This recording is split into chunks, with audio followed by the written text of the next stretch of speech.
সেলসে কিন্তু আসলে রিজেকশন আছে। এক্স্যাক্টলি, সেলস আর রিজেকশন হাত ধরাধরি করে হাঁটে। খারাপ লাগা এবং এটার জন্য সে কাজই করতেছে না, আগাচ্ছে না, সেটা কিভাবে মানুষ কাটায় উঠতে পারে? আপনি যদি বিয়ে করার জন্য 4টা মেয়েকে অ্যাপ্রোচ করেন, রিজেক্টেড হবেন। কিন্তু যদি আপনি কাউকে অ্যাপ্রোচ না করেন, বিয়ে করা হবে না, এমন কারোর সাথে বিয়ে করা হবে না, অথবা এমন কারোর সাথে জীবন কাটাবেন যাকে আপনার পছন্দ না। রিজেকশন, এই যে রিজেকশনের প্রতি মানুষের একটা প্রচন্ড রকম খারাপ লাগা এবং এটার জন্য সে কাজই করতেছে না, আগাচ্ছে না, সেটা কিভাবে মানুষ কাটায় উঠতে পারে? আমি একটা কথা বলি এরকম, একবার না পারিলে দেখো 5। আচ্ছা, প্রথম কথা হচ্ছে ওই যে বললাম, আপনিও বলে ফেলেন আপনার এই দীর্ঘ প্রশ্নের মধ্যে, সেটা হচ্ছে আমি রিজেকশনই যদি নিতে না পারি তাহলে আমার সেলস হবে না। আলটিমেটলি গোল তো রিজেকশন, আলটিমেটলি গোল হচ্ছে সেল করা। ঠিক আছে, একটা হিসাব বলা হয় সাধারণত এরকম যে কোনো পণ্য বা সেবার ক্ষেত্রে যদি আমি 10 জন মানুষকে বোঝাতে পারি, 10 জনের মধ্যে বা বলি সালাম দিই 10 জনকে আমার একটা পণ্য বিক্রি করা বা সেবা বিক্রি করার জন্য, 10 জনকে সালাম দিলে দেখবেন যে 2 জন উত্তরই দেবে না, মুখ ঘুরে চলে যাবে। 8 জন হতে বলবে ওয়ালাইকুম সালাম। 8 জন যে বললো মানে একটা এক্সেস পেলাম। 8 জনের কাছে যদি আমি আমার পণ্য নিয়ে কিছু কথা বলি, তখন আমার পরিচয়টা শুনলো, শোনার পরে বলবে না ভাই আপনার এই সার্ভিস আমি নেবো না। আরো 3 জন ধরে যাবে, 5 জন কিন্তু আমার পুরোটা শুনবে। এই 5 জন যে শুনলো আর যাকে আমি আমার প্ল্যান বুঝালাম যে স্যার আপনি আমার এই পণ্যটা কিনলে এইভাবে লাভবান হবেন, আমার সাথে এই ইন্স্যুরেন্সটা করলে এইভাবে আপনার ভবিষ্যৎটা সিকিউর হবে, তখন এই 5 জন শুনবে, বুঝবে। কিন্তু এখানে তো কয়েকটা শর্ত, একটা হচ্ছে শুধু শুনলে বুঝলে হবে না, তার তো এটা কেনার মতো সামর্থ্য থাকতে হবে, নিড থাকতে হবে, ঠিক আছে, মানি থাকতে হবে। এই যে বিষয়গুলা, এইগুলা কাভার করে দেখা যাবে 5 জনের থেকে 2 জন কেনার জন্য মানসিকভাবে প্রস্তুতি, সামর্থ্যগতভাবেও তারা রেডি। এবার 2 জনের সাথে কথা হলো যে আগামী সপ্তাহে তোমাদের সাথে আমি ফাইনাল ডিলটা ক্লোজ করে ফেলবো। যেদিন ডিল ক্লোজ করা সেদিন সকাল থেকে দেখবেন একজন ফোন ধরবে না, বা কোনোভাবে সে অ্যাভয়েড করছে, বা সে বলছে ভাই আমি এখন ব্যস্ত আছি, বা ভাই আমি এখন হাসপাতালে আছি, ভাই আমি এখন রক্ত দিতে এসেছি, এমন কথা বলবে যে আপনি সেকেন্ড কথাটা বলার চান্স পাবেন না। একজন কিন্তু শেষমেশ করবে। এই যে একটা সাধারণ সিনারিও বলা হলো, কম বেশি হতে পারে। আমরা বলি সাধারণত 10 জন থেকে একজন সাকসেসফুল সেলস কলের দিকে এগোয়। এটা ডিরেক্ট সেলসে বলেন, টেলি সেলসে বলেন, বা অন্য কোনো ভাবে বলেন, রাইট? এখন আসেন, তাহলে কি হলো, 10টা জায়গায় সালাম দিলে 9টা নো হবে, একটা ইয়েস হবে। এই তো আপনি যে প্রশ্নটা আমাকে করলেন, আমি ওইরকম পেশাদারিত্বের সাথে ক্যারিয়ার কাউন্সিলিং করি না, কিন্তু অনেক সময় আমার ট্রেনি লার্নিং পার্টনাররা আমার কাছে 1-to-1 দেখা করে ভাইয়া আমার ট্রেনিং করে গেছে, একটা দাবি তো থাকে, আবদার তো থাকেই, হ্যাঁ ভাই আমি এরকম একটা জায়গায় হয়েছি, আমি এটা কি বলি, বা এরকম আপনার মতো এই প্রশ্নটা আমাকে ছুড়ে দেয় আমি তো বিক্রি করতে পারছি না। আমি বলি ভাই 10 জনকে বললে কি হয়, ভাই 9 জায়গাতেই নো আসে, একটা ইয়েস হয় আমাদের। তাহলে তোমার আজকে থেকে কাজ বিক্রি করাও না, ইয়েস জোগাড় করা না, কি কাজ? নো সংগ্রহ করা, নো সংগ্রহ করা। তুমি এখন 9টা নো সংগ্রহ করে খুশি হচ্ছে কেন? 18টা নো সংগ্রহ করো। এবং এই জিনিসটা এইভাবে ব্যাখ্যা করা হয় ইন্স্যুরেন্সের ভাষায়, যে ধরেন ইন্স্যুরেন্সের ট্রেনিং এই জিনিসটাকে এভাবে খুব সুন্দরভাবে বোঝানো হয় যে আপনি যদি 10 জনকে বলেন, 8 জন সালামের জবাব দেবে, তারপর হচ্ছে 5 জন ওখান থেকে ডিটেলস শুনতে রাজি হবে, 2 জন ফাইনালি আপনার সাথে এগ্রি করবে, 1 জন কিনবে।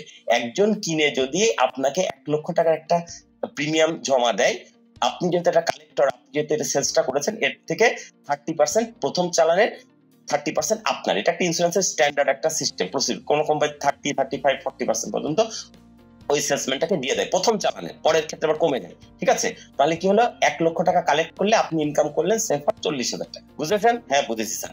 এবার আসেন, ওই একজন কোত্থেকে পেলেন? 2 জনকে ফাইনাল স্টেজে নিয়ে এসেছিলেন, তাহলে 40/2 ভাগতেন, ভাগ 2, তাহলে হলো কিন্তু 20,000। তার মানে আপনি যদি প্রত্যেকটা মানুষকে ফাইনাল স্টেজ পর্যন্ত আনতে পারেন, আনার জন্য দেখাতে 20,000 টাকা। লজিক্যালি তো কথাটা ঠিক।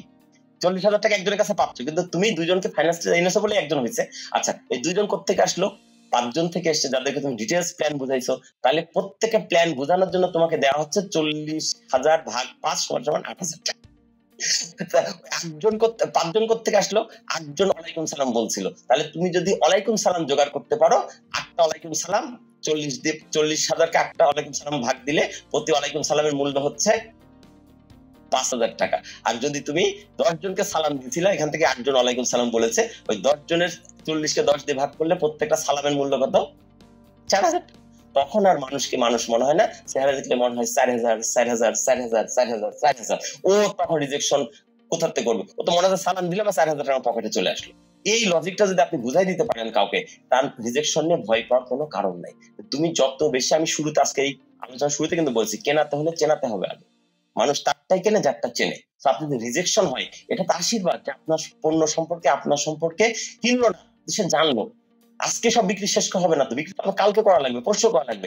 আজকে সে চিনবে, কালকে জানবে, পরশু দিন কিনবে, সহজ হিসাব। রিসার্চ আধুনিক যুগে যখন আমরা ডিজিটালাইজেশন দিকে চলে যাচ্ছে, এখন বলা হয় যে এত ভেরিয়েশন মানুষের সামনে, এখন তো পণ্য একটা দুইটা না, আপনি যে পণ্যে হাত দেবেন অনেক অপশন, মানে এত অপশন আপনি দেখে শেষ করতে পারবেন না, সে তো পাগল হয়ে যেতে হবে কোনটা কিনবো কোনটাই কিনবো না, এরকম একটা অবস্থা হয়, তাই তো?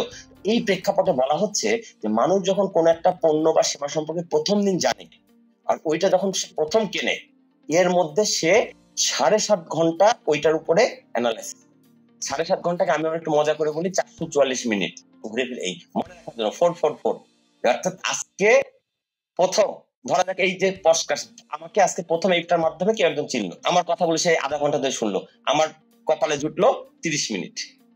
আরেকদিন সে আরেকটা নেটে যাচাই করতে গিয়ে কোনো এক জায়গায় সে আরেকটা আমার কোনো একটা অন্য একটা ভিডিও সে চোখে পড়ে গেছে, সেখানে পেলো 20 মিনিট।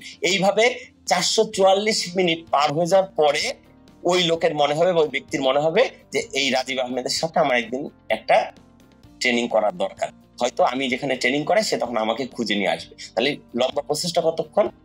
7.5 ঘন্টা, 444 মিনিট। বস বুঝতে পারছি? রিজেকশন তো রিজেকশন না, রিজেকশন হচ্ছে 444 মিনিটের কোটার কিছুটা অংশ ফিল আপ করা। তোমার আজকে একটা লোক তোমাকে আধা ঘন্টা সময় দিয়ে রিজেক্ট করে দিচ্ছে, অসুবিধা নেই, 444 মিনিট থেকে তুমি আধা ঘন্টা অ্যাডভান্স হয়েছো, আরেকদিন ওই লোকটা বুঝাও, ফলো আপ করো। এই জন্য সেলসে ফলো আপটা খুব জরুরি, যে আপনি একবারে বুঝাতে পারবেন না, প্রথম ধাক্কায় প্রথম চেষ্টায় আপনার যে কোনো পণ্য বা সেবার 60% বিক্রি হয়ে যাবে, তাহলে রইল বাকি কত? 40%। তোমাকে দ্বিতীয়বার চেষ্টা করতে হবে, তাহলে আরো 20% কনভার্ট হবে। তৃতীয়বার তাহলে রইল বাকি এখনো 60 আর 20 80, আরো রইল 80। তৃতীয়বার ধাক্কা দিলে আরো 10% কনভার্ট হবে, চতুর্থবার ধাক্কা দিলে আরো 5% কনভার্ট হবে, পঞ্চমবার ধাক্কা দিলে আরো 4% কনভার্ট হবে। অর্থাৎ 5 বারের ধাক্কায় আপনি 99% পর্যন্ত অ্যাচিভমেন্ট আওতা আনতে পারেন, আর বাকি 1% বাদ, এটা মানে দুনিয়া উল্টে গেলেও আর আসবে না। সো এটাকে আপনার টার্গেটেড কাস্টমারও না। আমি কি বুঝাতে পারলাম? আমি একটা কথা বলি এরকম, একবার না পারিলে দেখো 5, কিন্তু 5 বারের কম হাল ছাড়লে প্রবলেম কাস্টমারের না তোমার। এই যে আপনি রিজেকশন নিয়ে যে প্রশ্নটা করলেন, আপনি যদি কেউ একটা বলে তাকে আপনার কাউন্টার প্রশ্ন করা উচিত যে ভাই ওই যে বলছো তোমাকে রিজেক্ট করে দিয়েছে, তুমি ওর কাছে রিজেক্ট করার পর আবার কয়বার দিয়েছো? না ভাই আমি তার ওখানে যাই না। তাহলে প্রবলেম ওই কাস্টমারের না, প্রবলেম হচ্ছে তোমার। তুমি এখনো তাকে বুঝাই উঠতে পারো নাই যে কেন তোমাকে নেওয়াটা বা তোমার পণ্য নেওয়াটা ওর জন্য জরুরি ছিল, যুক্তিপূর্ণ ছিল বা লাভবান হইতো। অর্থাৎ তুমি গো সেকেন্ড টাইম ফার্দার, ঠিক আছে তুমি যেতে পারছো না, ফোন করো, তুমি হোয়াটসঅ্যাপে নক দাও, তুমি তাকে ইমেল পাঠাও, তুমি তাকে ফেসবুকে কমেন্টসে নক করো। এক সময় যখন তোমার 444 মিনিট ফিল আপ হয়ে যাবে তখন ঠিকই দেখবা সে তোমার কাস্টমার হবে। আমি আমার জীবনে বহুবার এরকম ঘটনা ঘটেছে। একটা কোম্পানিতে প্রথম যেদিন আমি পরিচিত হতে গিয়েছি ট্রেনার হিসাবে, সেই কোম্পানিতে প্রথম যখন কাজ এসছে ভাইয়া, দুইটা ডেটের মধ্যে ডিফারেন্স হচ্ছে 3.5 বছর। আমার নিজের জীবনের ঘটনা, বাংলাদেশের বড় সিমেন্ট কোম্পানির গল্প এটা। নাম বললে সবাই চিনবে, নামটা দরকার নেই, আমার তো ঘটনাটা জানা দরকার। আমি যদি ধৈর্য হারা হইতাম, তাই না? এবং এই 3.5 বছর কিন্তু হঠাৎ করে কাজ আসে নাই। এই 3.5 বছর আমি ওই রাস্তা দিয়ে যতবার গিয়েছি ফোন করছি, স্যার কেমন আছেন, স্যার আমি তো আপনার অফিসে নিচ্ছি, তাই নাকি? রাজি, আসেন চা খেয়ে যান। আবার কোনোদিন বলছে না রাজি সাহেব আজকে তো প্রচন্ড ব্যস্ত চলছে, ভাই আরেকদিন আসলে হয়। আমি তো আপনার দেখা করতে আসি, যাচ্ছিলাম এই আপনার কথা মনে পড়লো। আমি কিন্তু কাউকে বলি নাই যে স্যার আমাকে ট্রেনিং দেন, মার্কেটিং করি না, আমি শুধু চেহারা দেখাইছি। এই করতে করতে করতে করতে কোনো সময় 3 মাস পর, কোনো সময় 6 মাস পর, কোনো সময় 1 সপ্তাহে 2 বারে দেখা করতে করতে করতে করতে করতে করতে 3.5 বছর পরে গিয়ে একদিন তাদের মনে হলো যে আচ্ছা এই লোকটা এত আসে, কি মনে হচ্ছে সেটা তারা জানে, আমি জানি না, তার সাইকোলজি আমি বলবে না। সে বললো যে ভাই আসেন তো একটু আলাপ করি, আলাপ করলো, ট্রেনিং পেলাম, এবং এখন আমার যত ক্লায়েন্ট লিস্ট আছে ওইটা হচ্ছে one of the top client list. মানে আরো সোজা বাংলায় বললে, আমি যদি সারা বছর কাজ করে 10 টাকা আয় করি, ওই কোম্পানি থেকে আমি পাই হচ্ছে 4 টাকা। আসলে 4 টাকা না, মানে একটা মানে একটা বোঝানোর চেষ্টা করছি। তো মূল ব্যাপারটা হচ্ছে দেখেন, যেই কোম্পানির থেকে আমার এখন রিজিকের বা আমার হচ্ছে ইনকামের বড় অংশ নির্ভরশীল হয়েছে, সেটা 3.5 বছর আমার আওতার বাইরে ছিল। আমি যদি সেই সময় পর্যন্ত অপেক্ষা, এই কোম্পানি কাজ দিবে না, খামা সময় নষ্ট, ওখানে যাওয়ার দরকার নেই, এটা যদি আমি করতাম তাহলে আজকে ওখান থেকে আমার এই রেভিনিউটা আসতো না। তো রিজেকশন বলে সেলসে কিছু নাই, লেগে থাকতে হবে ভাই। নো মানে নেক্সট অপরচুনিটি, নো মানে নেক্সট অপরচুনিটি, নো মানে না, আমরা না ধরে নিয়ে চলে আসি, ওখানে আরো বেশি সুযোগ। যে রিজেক্ট করছে তার কাছে আপনার যাওয়ার সম্ভাবনা বেশি, কারণ সে আপনাকে চিনেছে তো, অনেকে তো চেনেই না, তা সে আপনাকে নেবে কি করে? রিজেকশনের কাছে গেলে অনেক রকম লাভ হয়। সেটা হচ্ছে আমার স্কিল বাড়ে, আমি বুঝতে পারি যে গতবার তাকে যা বললাম এইটুকুতে সে পটে নাই, তার মানে আমাকে আমার ডেভেলপ, যদি আমি সত্যি আত্মমূল্যায়ন করি তাহলে আমার একটু ডেভেলপমেন্ট দরকার, আমার একটু বেশি জানা দরকার। তখন আমি নিজেকে আবার নতুন ভাবে উপস্থাপন করব, নতুন করে আমার সেলস এর স্ক্রিপ্ট লিখবো, নতুন করে আমি আইডিয়া নেবো, বা আমি সিনিয়রে কারো কাছে যাবো যে ভাই আমি এই বিক্রিটা করার জন্য এই লোককে এই কথা বলছি, তারপর সে শূন্য বুঝলো, রাজি হলো না, আমার ভুল কোথায়? সিনিয়র লোক তখন তাকে বলে দেবে সবই ঠিক ছিল, এই লাস্টের এই পয়েন্টটা বলা তোমার উচিত হয় নাই, অর্থাৎ তুমি নেক্সট টাইম থেকে এই ভুলটা করিও না। ওই বিক্রিটা হলো না ধরলাম, আমি কখনোই হলো না, 5 বার কেন 50 বার যাওয়ার পর হলো না, এই যে শিক্ষাটা হলো, এই শিক্ষাটা তো আমার আজীবনের বাকি সব সেলস এর মধ্যে সমানভাবে কাজে লাগবে, তাই না?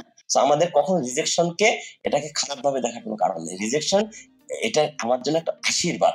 রিজেকশন ওই যে নো জোগাড় না করতে পারলে বেশি ইয়েস এর সংখ্যা বাড়বে না ভাই। তো নো যত বাড়াইতে পারেন তবু বাড়ান, নো বাড়ান, নিজেকে চেনা, নিজের কোম্পানিকে চেনা, নিজের প্রোডাক্টকে চেনা।